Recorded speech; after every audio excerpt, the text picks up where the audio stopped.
සමනල වැව පුරවන්නට බෙලිහුල් ඔය ගලා ඇවිත්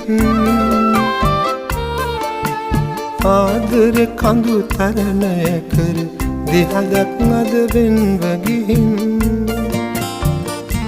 සුවඳ හදේ රඳවලා යන්න ගිහිල්ලා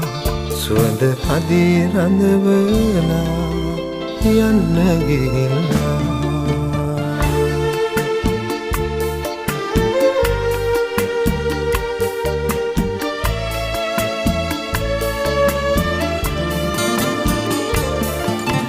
පහන් තරුව පාවිත්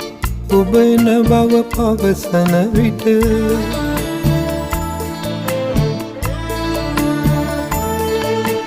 පහන් තරුව පාවිත් ඔබන බව පවසන